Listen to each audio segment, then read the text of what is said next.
just for the people standing in the back. There are chairs free in the front. Don't stand. I'm happy to see you sit.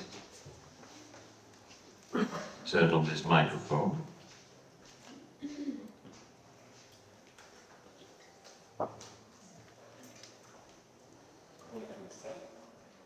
Yeah, it's working. This is the third time I'm in Hiiumaa. Not the first time, the third time. And this time, I'm happy to share with you that we did not come alone. I came with my two children. Louis, where are you? Stand up. Oh! And Philip. And it's their second time to come. And then I brought probably with me 20 of my friends and colleagues from around the world, as far as Mexico, St. Lucia, Italy, Spain, France. Could you stand up, who are the friends of Blue Landi? Good to see you. You came from the farthest, Nuria, I think. Nuria from Mexico. Why are we here? We're not here to just do tourism. We're here to discover together with you the grand opportunities that you have in this new bio-based economy. Because it's not difficult when you get off the boat and you start driving. Hiiumaa, Saimaa Island, both islands are full of biomass. You're so biomass rich. And on the other hand, when you talk to people from Hiiumaa, they say, we have nothing. I mean, change the glasses you have. Look around you. The bio-based economy is going to be a reality. Is it in 5 years, in 10 years, in 20 years? But within the next generation, the bio-based economy will be the center of our economy. And as a result, any place in the world that has the capacity to regenerate biomass is a place in the world that has a great future. So basically, Hiiumaa has a great future. You have a great future because not only do you have the resources on the land, but you also have the resources in the sea. You have your forests. In between the forest and the sea, you have reeds of an enormous mass. And when you get into the sea, I see a great potential for seaweed. I'm not talking about the fishes now. Let's talk about seaweed. And when we put together the resources of land and sea, then we look at the reality of your local industry today. I am very privileged to have been for the past 12 years the chairman of Novamont. And thank you so much for your presentation on going into the practical technical details of how to make it work in a transition. And you know, about the fines to the people who don't comply. Try to tell the police inspector when you're speeding 30 kilometers an hour that you should only get a warning. The police will give you a fine and will take your license away. So when we don't comply sometimes, there has to be, as rightfully said, a carrot and a stick. But about 30 years ago, there was a citizen of Hiiumaa who decided to buy a few machines to start making plastic sheets. And that was an act of faith. There was a belief that in the transition of the economy, why should you have plastics, sheets, being imported from far away? Why don't you make it yourself? And the decision was not a decision made on a huge, expensive market study. It was one of your entrepreneurs who had the guts to say, I'm going to do that.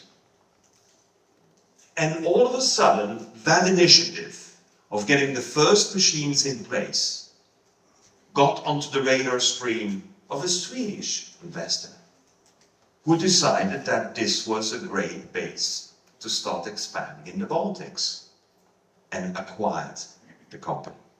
And after the Swedes came the Norwegians, and after the Norwegians came the Italians. So I believe that there is a basis of an industry that is going to go through exactly the same as we've described for the economy in general, bio-based economy. But you have a large bio-based plastics industry already installed. And my question to you is, do you want for the next 20, 30 years more of the same? Or do you want better? And I think when I listen to the critique about the economy, about the young people leaving the island, go and study in Tallinn or in Tartu and not coming back anymore, except when they have enough money they can buy a summer place.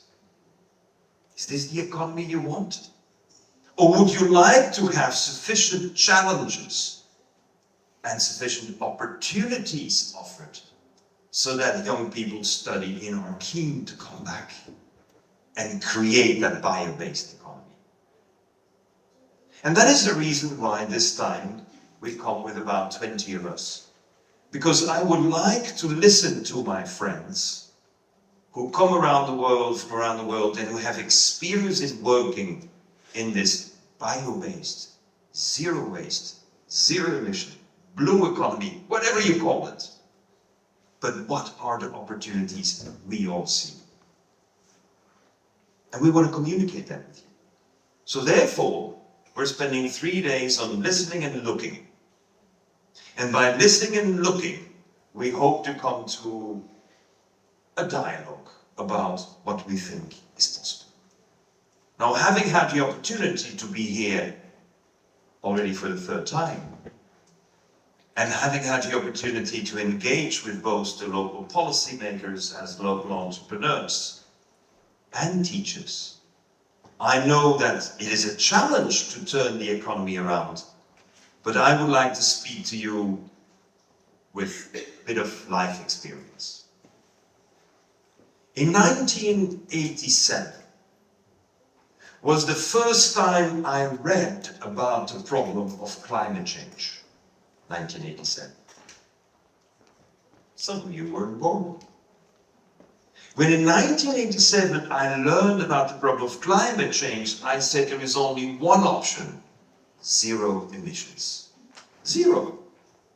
It doesn't mean you have no emissions, it means that whatever you have as an emission is used again by someone else, who creates value with it. Because collecting waste and doing nothing with it and dumping it is a cost. Can we have a system that our emissions and our wastes turns into a value proposition? And by the way, my organization is called ZERI, Zero Emission Research and Initiatives. We do not only want to see the opportunity, we want to act on the opportunity. So very often I get a question from a journalist: when it's zero emissions and zero waste, why did you drop the waste? Well, that's a marketing decision. ZWERI is very difficult to pronounce, ZWERI. Whereas ZERI is very easy to pronounce. So I made a marketing decision. We deal with emissions and waste. We do the research and connect it to initiatives. What we are missing today is the initiatives. We have a lot of analysis. So much of the analysis leads to paralysis. We know so much that we don't know what to do anymore. We know so much that we have a polarization of opinions, for and against. And the polarization in politics has rendered very often many initiatives impossible to act on. And therefore, we need sometimes to say, we don't wait for the politician to decide. We take initiative. Novamont is one of those cases. Novamont was originally a small research division of a big conglomerate called Montenegro, directed by a visionary Raoul Gardini. And that company went bankrupt. That company collapsed. But in the research division was this great long-term view that polymers, plastics, will have to be made from renewable resources. Brazil had already been doing that with sugarcane. And internally, it was decided that France and Italy, Belgium and other countries were producing a lot of sugar beets. And the price for sugar beets is 60 to 80 euros per ton. No farmer can live on that. But if we turn the sugar into an important biochemical, then we can generate a value that makes it worthwhile to do the agriculture. Let's demystify plastics. And I'm simplifying for those who are in chemistry. But when you need a plastic polymer, you basically need an oil. And with pressure and temperature, you turn the oil into an acid. Remember, acid. And then you have a sugar. That could be a cellulose, or that could be from a sugar beet. And you ferment it and you turn that into an alcohol. An acid and an alcohol gives you a monomer. Monomers gives you polymers, plastics. So basically, plastics are destined to be bio-based. There's no other choice for them. The problem is we have a machinery of petrochemicals that is not going to let another sourcing take over. So therefore, you need to demonstrate and prove on the market that you can. When Katia Bastioli, the CEO of Novamont, was the research head of the bioplastics at this company, she was not going to let the collapse of the big group take her dream away. And I was fortunate enough to also be there when Katia started to create this bio-based business model. But the vision of Katia was not to create plastics. The vision was to use natural resources, bioresources, turn them into a functional plastic, and then convert it back to soil. When you read the purpose of the company Novamont, it's to recreate soil, not to make plastics. That's a vehicle to get back to the soil. Because we have to ground our business and our societal development objectives into our ecological needs. And one of the greatest ecological needs we have is regenerate soil. We are mining the soil. We're extracting all the nutrients from the soil by having enormous density of plant growth, lots of chemicals added, irrigation added. But there is going to come a day that the soil has no more carbon and no more trace minerals. And then you can do whatever you wish. You're not going to feed the world.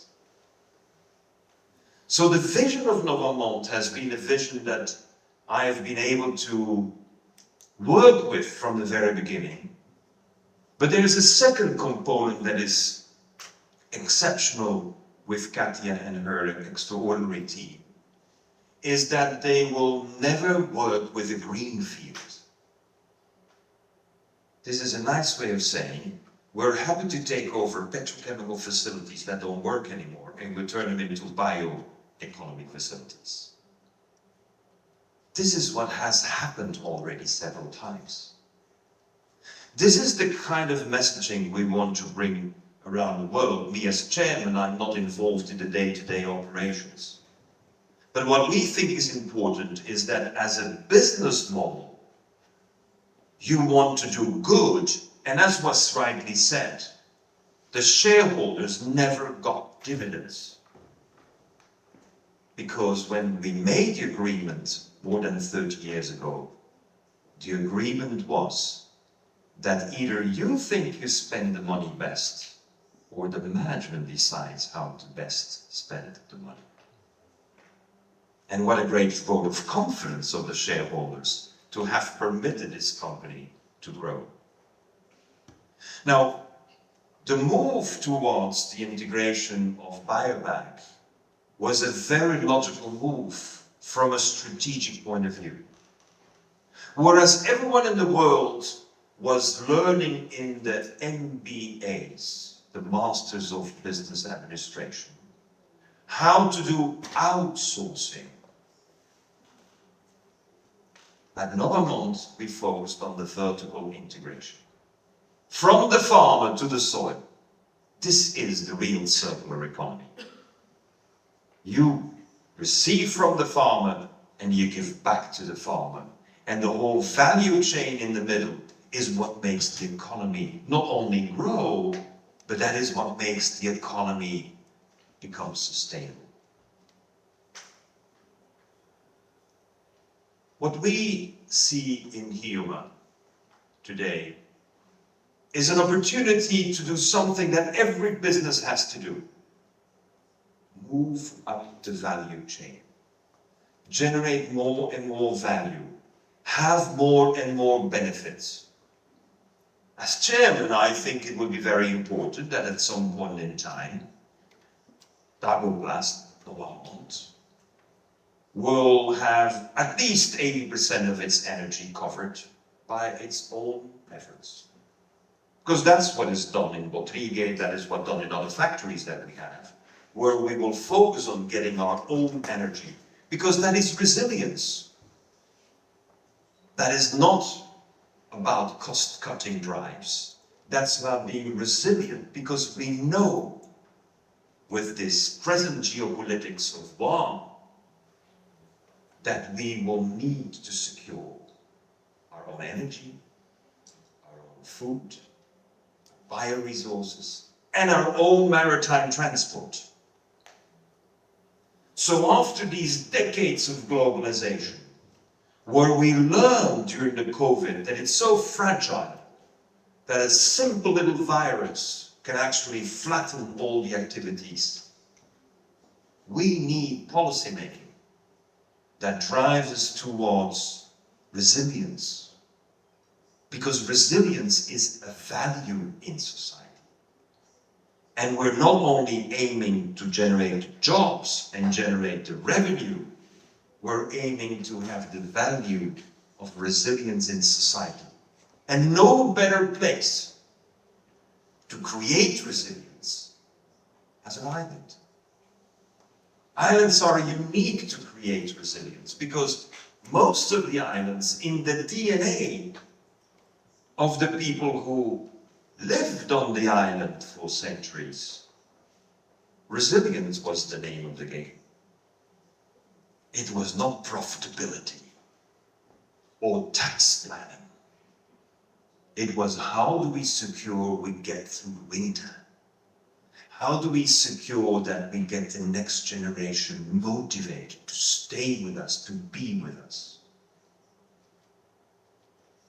In the year 2001, I was invited by an island called El Hierro in Spain to come and discuss with the local policymakers of all parties, to discuss how can this island have the children come back. The island used to have, in 1945, 30,000 inhabitants. it had dropped to 5,500. And the government in Spain, in Madrid, had decided this island has no future. It's too expensive to maintain the infrastructure to have these old people who don't want to go stay there forever. And these old people who didn't want to go actually loved their island and were keen on telling me it was the last island Christopher Columbus had seen when he went to the Americas. It's where he got his last supply of wine. So I said, and where is the wine? Oh, we don't do wine anymore. Oh, do we have any grapes anymore? Yes, but we don't collect the grapes anymore. It's not difficult to motivate Spaniards, Canary Islands, to actually start gathering grapes again and make wine again. And our first business initiative was to make wine. Maybe here you would make root beer first. But all of a sudden, with a small investment, which equaled 3% of the total budget of the island, we set up a winery that today produces 180,000 bottles of wine. And the cooperative, you're a member of the cooperative the moment you can deliver 50 kilograms of grapes. So you deliver 50 kilograms of grapes, we take your name and you choose wine or money. I guarantee you, most of the people take the wine. You don't have to explain anything at home. What did you do with the money? The beauty of it is that all of a sudden they realized they had the grapes, but it took us 10 years to discover that they have 13 different varieties of grapes from the time of Christopher Columbus, which didn't exist in Spain anymore. And all of a sudden, the price for the wine went from €2 per bottle to €22 per bottle. Now, no one wanted to get money. Everyone wanted to get their bottles. I'm just giving you this as a small example. It's the first of a chain of 8 initiatives that were obvious at first sight, but no one was doing it because we didn't notice it. We could see the opportunity, but we didn't notice. But once people take notice and work together, all of a sudden it flips. Today, the yogurt production and the ice cream production of goat milk's produce allows the local farmers, the herders of the goats, to earn €2.62 per liter of goat's milk. Check with the people who have goats here on the island. Do you get €2.62 per liter? Ask yourself the question, how come they can do it in the Canaries and we don't do it? To me, the key is, are you ready to use what you have and generate more value? That's economic development. Economic development is not importing cheap products from China and selling it at a good margin. That is not economic development. That is what I call consumerism. Are you promoting an economy of consumerism, or are you promoting an economy that gives value to what you have? Now, goat's milk on its own doesn't give you value. But it was because this island in Hierro is an island that is so tropical at the level of Mauritania, belonging to Spain, that there you can farm pineapples and bananas. And a fresh goat's yogurt with banana and pineapple in a glass container gives you a better revenue, €2.62. If you have 50 goats and you get €2.62 per liter, then you have 100 liters of milk a day, multiplied by 300 days a year. And how much are you earning? 70,000 euro? With 50 goats? Who doesn't want to be a goat herder? And all of a sudden, the message went out that if you have 50 goats, you go to this island, you be a member of the cooperative, and you're making 70,000. How many people are ready to go somewhere for 70,000 euro per year? The caveat is, you must take care of the goats. They don't live on their own. And you know the secret of goat herding is that you have to give every goat a name. And you have to call her name every day. Because if she is hearing her name every day, twice, she gives you 10% more milk. This is economics of love. Caring. This is taking care of who lives with you. But for 70,000 euro per year, aren't you willing to learn the name of 50 goats? I think many of us will be very happy to learn the name of the goats.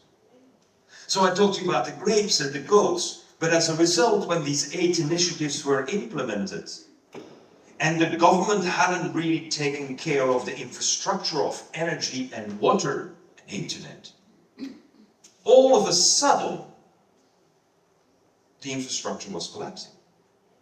Because there was more economic activity. If you make milk from goat, you get milk from the goats, and you make an ice cream or you make a yogurt, you need more water. There's no more water. So the system came to a collapse, and sometimes that is so healthy. That is so good, there is a nice crisis. Because that crisis offers you the chance to make an existential question. Do we want to have more diesel, or do we want to go renewable? And the islanders have chosen to go for renewable energy only. It became the first island in the world having only renewable energy for water and power production. Ladies and gentlemen, the team that was in charge of creating the first system integrating water production and energy production only with renewable power, that was 100% local team. Never underestimate when people are motivated what they can do. When people are facing a challenge for their island, they will step up to the responsibilities. And that is what happened. Afterwards, we've been able to do this exercise on many more islands. Because islands give us great opportunities, but islands also are what I call the periphery. Do you expect Brussels to ever change? The power of the day doesn't change, forces you to change, tells you what to do. But if you are Estonia, let me humbly submit to you that you live in the periphery. And if you live in Hiiumaa, you're living in the periphery of the periphery. What does it mean? It means that you have a high degree of freedom to take initiatives that may not exactly be the policy of Brussels. Who cares? You're small, you're innovative, you want resilience, you want quality of life, you want to give opportunities to the people, so therefore you do. And it's always better to say, sorry, I forgot to ask, than to ask. Because you will say no. But if you forgot to ask, then you can say, oh, this is a research project. With Novamont, we have done many research projects. Many things in Novamont were not really according to what Brussels wanted. Maybe not even what the Italian government wanted. But we knew, as scientists and as entrepreneurs for the common good, that this is what is important to be done. And therefore, you do. And if in the end we need to apologize about But what I think is important, that you in Hiiumaa, you are in the periphery of the periphery. That means you have a degree of freedom to act. And that's where I need you to be blunt and to be bold and to take a few initiatives. Because if, for example, you were to say, we're making plastics already on this island that are biodegradable in sheets. And you were to say, there's seaweeds that we could harvest and dry, as they're already doing inside our island. And if you were to say, we have some forest and we have some reeds and we can make some cellulose. Basically, what product have you just designed? A diaper. Yeah, because what is a diaper? A few sheets of plastics, an absorbent, and that's it. So are you ready to be the first island in the world, I imagine? Are you ready to be the first island in the world where all the babies on the island only use biodegradable plastics? And you're the first island in the world that converts all these plastics not just into compost, but into black earth. Because black earth is what we need to replenish the soil with carbon and nutrition. And I make a little strategic analysis. You know, I have an MBA, so we do this SWOT analysis. What's the strengths, what's the weakness, what's the opportunity and the threats? And I come to the conclusion that if you have the plastics industry and you have the resources, and you have about 100 babies a year on the island, well, you have a very beautiful scientific project. To the point that you can give all the diapers for free. Now, be careful what you promise. You know, 100 babies is 4 million diapers per year. If they're changed regularly. If you don't change regularly, then, you know, you get to only 1 million. But that's not good for the health of the baby. If we talk about a bio-based economy, why do you only talk about the forest, the reeds, and the bioplastics? Why don't we talk about the wonderful excrement from these babies? Let me humbly submit to you, as a father of 6 children, that there is nothing better than poo from babies that have received mother's milk. The Vikings were using this already 1,000 years ago. The Vikings were not just warriors. Ask yourself the question, why were the Vikings able to roam the rivers in Europe and the coastal seas? Because they had a food production system that outperformed anyone else's. In 4 or 5 months' time, they were able to produce so much food, they could go to war. Most of the time when they make movies about the Vikings, they don't talk about that. And then you ask the question, how was it possible they had such high productivity of food production, those Vikings? And it was snowing so much, and it was so cold. Well, because they made what is called today terra preta. All the wood that was burned, the ashes, all the human excrements, not only from the babies, and all the food waste was combined and fermented into terra preta.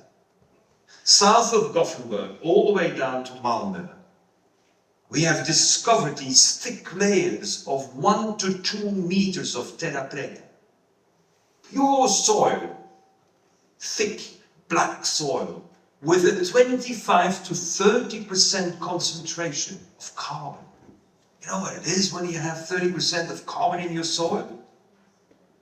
You don't need fertilizers. Forget about the fertilizers. And this is something that somehow our scientists figure out, and then we do nothing. In municipal waste management, one of the greatest challenges is the goddamn diaper. Because it's made with a polymer inside, which is a super absorbent. It is made from 3 types of plastics that are non-degradable. And what many of you do not know is that 10% of the world's harvest of forests today is solely to put fluff into a diaper. 10% of world's forests. Excuse me, to deal with something that is so beautiful as baby blue. I think this is a typical area where we can surprise the world with a new vision of what can be done. But when I make the analysis of what you have on your island, you have everything ready-made. Because you have what is required, and you still have 100 babies per year. Well, I'm told it's only 88, apparently, scheduled for this year. Ladies and gentlemen, we need to be practical. And I'm not saying that tomorrow we have to have a committee on diapers for Hiiumaa Island. I'm saying these are the kind of opportunities that will bring innovative thinking to the forefront. Action immediately. And you're preparing a future generation. The second big challenge that we always face on an island is that the electric infrastructure, the electricity distribution infrastructure is a mess. You have the great privilege to be the appendix of Hiiumaa Island's electric system. You have no connectivity, just to another island. I wish you good luck. I mean, you have no power to decide anything about nuclear or natural gas. You're the appendix, you're the last part of the electric network. So you can complain about it, or otherwise you can say, there's no better way to be 100% renewable as ours. Because the existing infrastructure cannot handle it. If you were to grow and double your economy by a factor 2, by using all these bioresources, you will not have the power. So you better take care of it yourself. In Spain, when we had exactly the situation, the central government said, that's not possible. We are in charge. Yes, but we know that when you're in the appendix, you don't get any attention and no budget. So we negotiated not with the central government of Spain, but we went straight to Europe. And we told Europe that we are running out of water. We need power to get the water. We have this plan to use 2 ancient craters, and we can use these 2 ancient craters to actually pump water up, use the hydropower and use wind power. And the European Union said, what's the budget? We didn't dare to say. Because for 5,600 people, the budget was 87 million. So what's the first reaction of a bureaucrat when he hears that number? He said, are you dreaming? Are you crazy? That's the second thing they say. But then we had a very simple number. The island had an old diesel generating system that required 9 million euro a year to operate. Now, anyone of you is in business, 9 million a year for 10 years is 90 million. That covers 87 million. So we did a financial engineering, hedging the confirmed expenditure for diesel to invest in a renewable energy system. And Europe said, that's a good proposal. We will cover 1/3 of the budget. With 1/3 of the budget, you win. Because the European Union, say what you want to say, when they promise to pay, they pay. I know this is a great advantage. There are quite a few other organizations that promise to pay and then they never pay. So with 1/3 of the money guaranteed, then we had a problem that there was, of course, a contractual agreement with an existing electric company, Endesa, that was operating. And they just got the renewal of the contract for 20 years, of course. And how easy is it to get them out of the contract? So instead of negotiating them out, we negotiated them in. And they became a 25% shareholder. Now we had 50% funded. And then we went to a very sympathetic bank called La Caixa.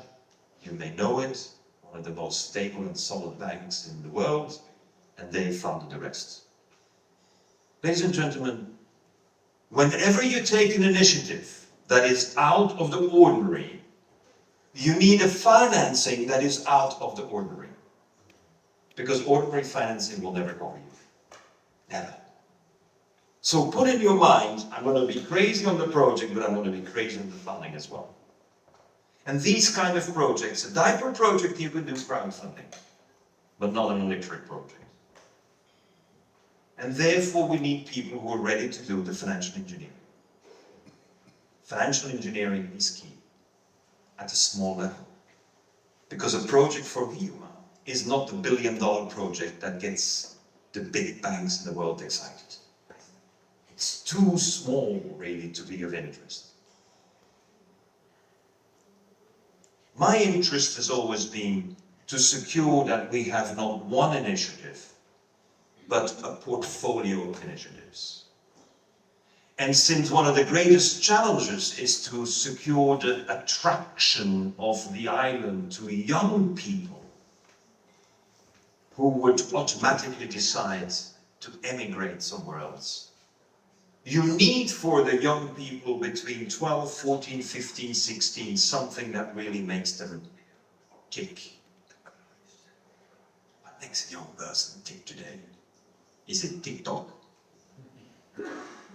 Will you be able to compete with TikTok? I wish you would not. I doubt you will be able to compete. You need to be able to compete with something that is really the aspiration of all the young people. And what do young people aspire to? Not a Ferrari, not the cars. They want to have full 3D images. Look at what children do today. Lock themselves up in a room, put headsets on, have special goggles to be able to see things in 3D. When a baby is born and starts looking around, everything is in 3D. And all of a sudden, when we grow up a little bit, we're forced to look at 2D. Did you know that when you are watching a screen in 2D, you're using 1,000 times less neurons than when you're watching a screen in full 3D? So what are we doing with these screens? We're putting our kids to sleep. You need TikTok to keep them awake. You need video games to keep them awake because everything else is so boring that it's not worth looking at. So what is the big next challenge of the internet?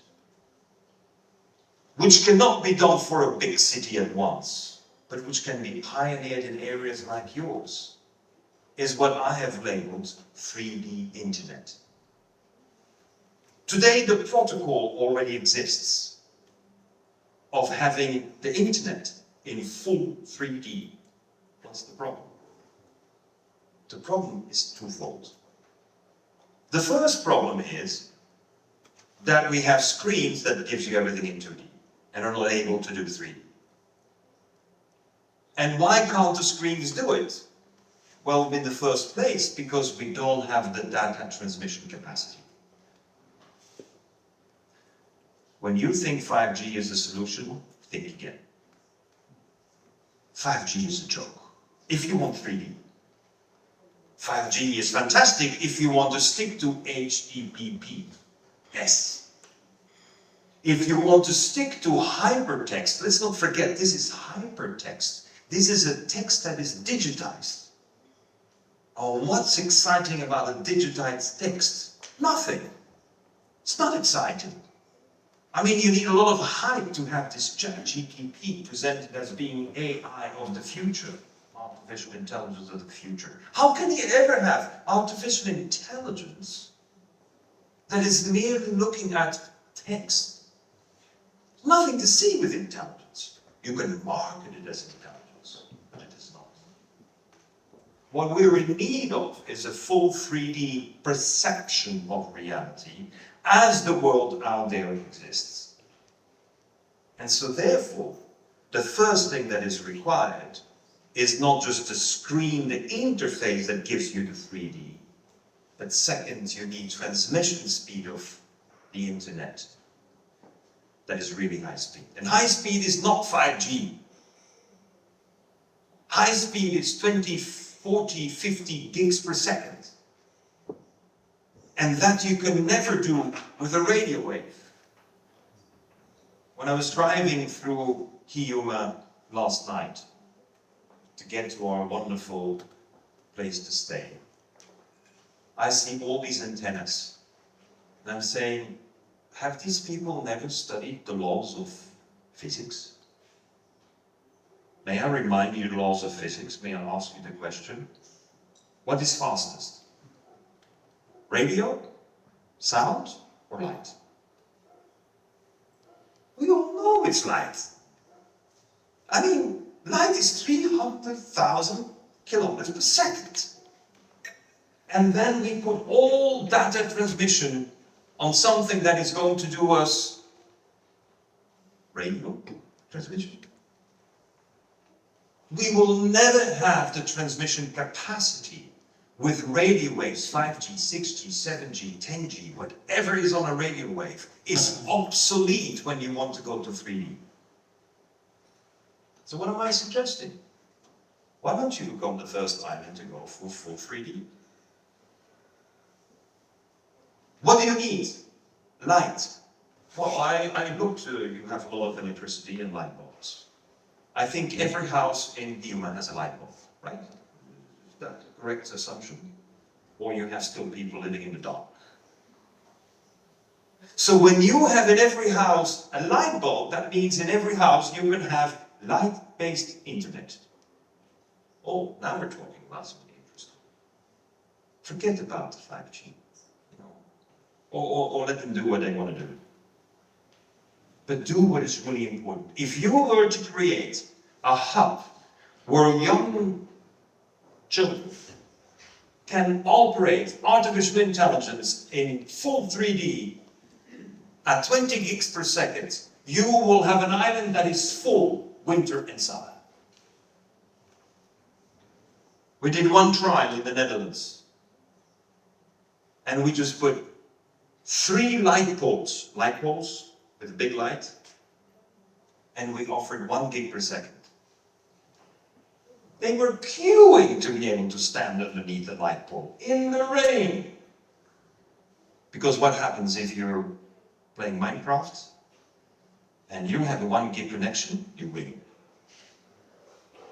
Of course, you're the fastest. Now imagine you do it in 20 gigs, 30 gigs. Imagine you can do it in full 3D.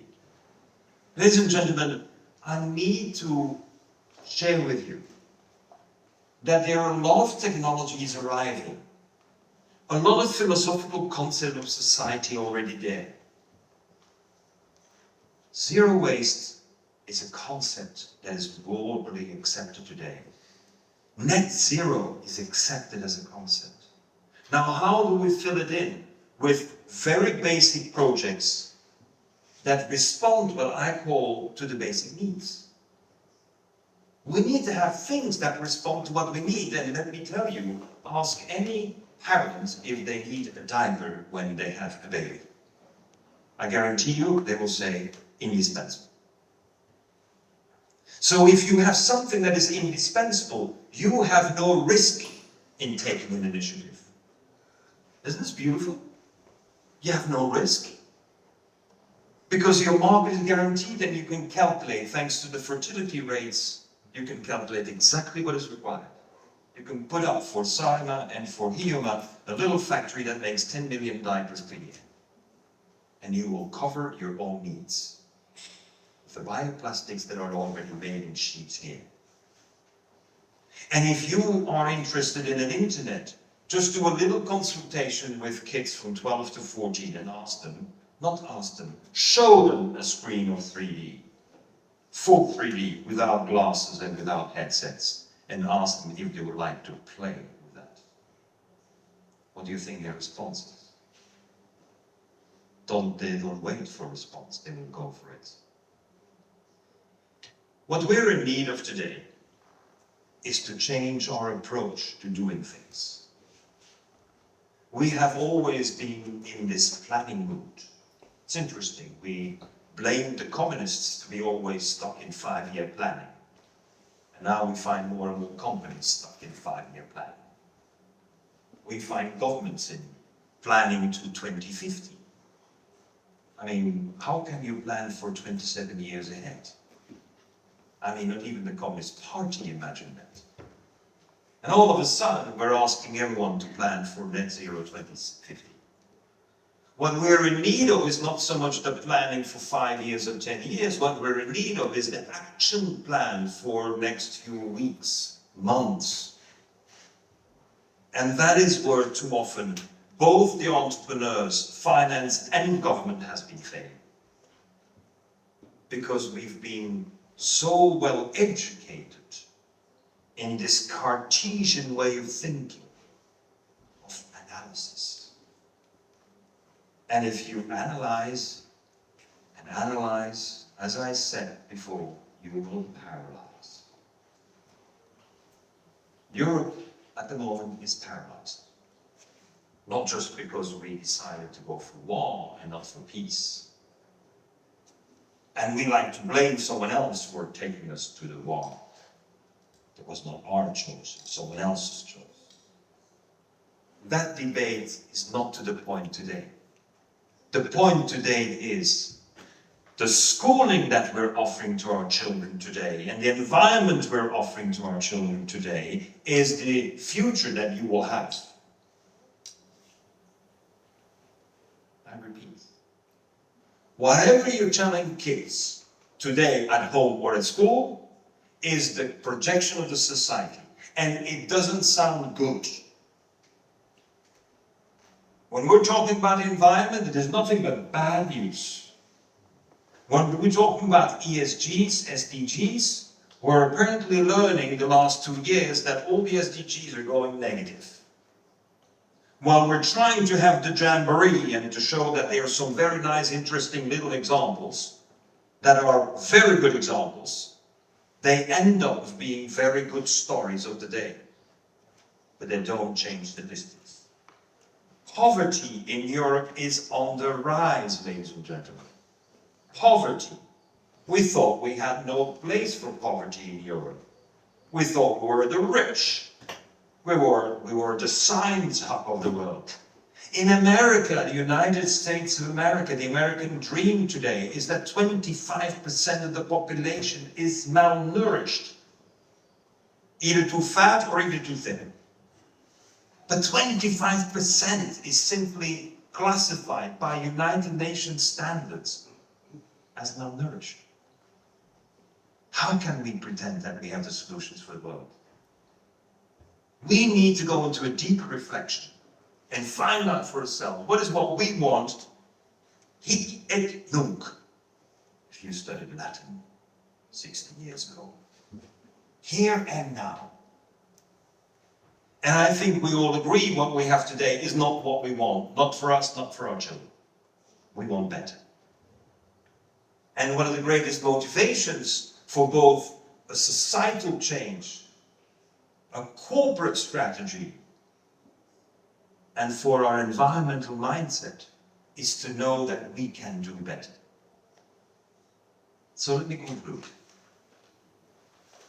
The last 3 days I've been spending time with 50 teachers from Estonia. I spent time with the teachers to share with them how can we surprise children, how can we inspire children, how I can give children this, oh wow, experience. And not one, but every day one for the rest of the year and for the next 10 years. I was very privileged to be with 50, 60 teachers who are dedicated to children with special needs. And their amazing motivation to find a future for those children. Now, if you have people who want to find a future for children with a lot of special needs, you have people who are really dedicated to their community, to their society. We need a transformation, not by accusing and criticizing. We need a transformation by identifying the great and the best and the better, the opportunities. So what I hope for is in the next few days, our team will be able to discover many opportunities and share these with you and learn from you what more opportunities you see. And then we make certain that we can go over to action. Make it happen is the strength. But if you have teachers who in the schools can transform the reality from being forced by the central government to teach every day a certain subject, to bring to the children what is the surprise of the day, the good surprise of the day, then I can guarantee you, you will have a very different future. Because the children, when they imagine that they will have and can create a better future, whatever their parents are doing, then you will have a better future. Thank you.